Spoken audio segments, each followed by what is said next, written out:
time is already tight. But there is their demands on us. There's their expectations on us as well. But of course, that's another topic for us when we're dealing with other people's expectations. So anyway, 3 game-changing reasons why time efficiency is non-negotiable for every mompreneur. Okay, let's dive deep into it. First thing, it helps to handle life interruptions and disruptions, and also to enjoy the good seasons when you go on vacation. So how many of us are being stuck in a 9-to-5 job or being paid by the hour, and we have a salary amount, and if we don't receive that money on time, we feel very anxious, we get like anxious attachment, we start freaking out internally, we start questioning like, oh my goodness, why am I not being paid, why isn't as if somebody's trying to cheat me, and we start concocting all sorts of weird stories in our heads. So the truth is that when we are a mompreneur journey, we have to think like a mompreneur, entrepreneur. Okay, this means that there will be 1001 disruptions that come your way, and a large proportion of it is when kids are falling sick. Okay, in fact, when I gave birth, but even when I launched my business in September 2021, and I was actually doing 3 things. I was managing my insurance business, I was learning coaching from someone, and I was also launching a coaching business, and I had my toddler, my baby. He was he's not a baby, but he was in playgroup, and I got very, very frustrated when every time or once a month he would fall sick, and when he falls sick, the burden lands onto me.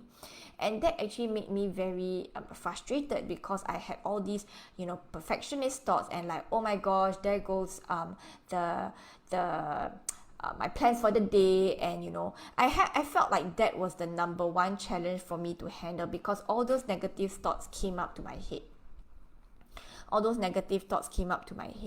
And I think it was actually a blessing in disguise, because I get to dig deep into my belief system, and then I get to rewrite my belief system and rewire my thinking so that I don't face that situation anymore.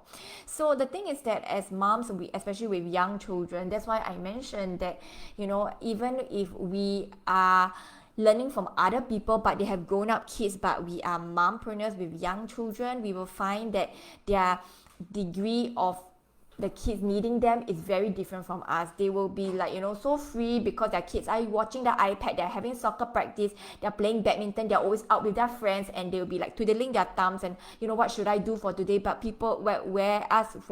we have young kids, our kids can't leave us alone unless they're in school.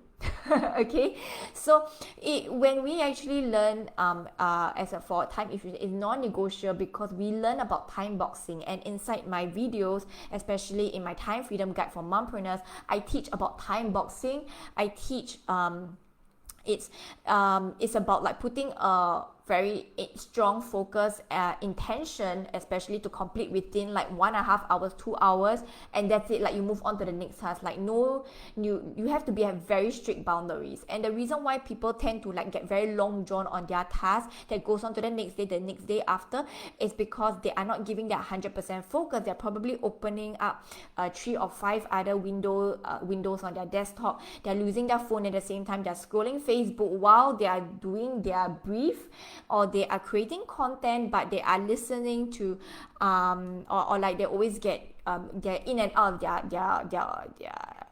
their seats. So of course you definitely won't be able to finish your task, and that leads on to procrastination. That leads on to why I can't ever finish my things. So it's a whole cycle.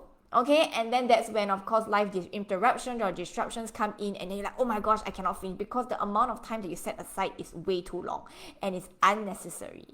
Okay, it's unnecessary. So when we have life interruption, there's disruptions happen when your kids fall sick. Okay, you got to take them to the doctor. Sometimes you yourself fall sick. Okay, if we actually give other people the capacity to fall sick, why are we not giving ourselves to fall sick? I have heard this saying by somebody that in Chinese, that if I fall sick, my 手停口停, that means like my ability to earn money stops, the money that I buy for food actually stops. So it's actually trapping the person in a very salary lifestyle. But that is not how it works for us.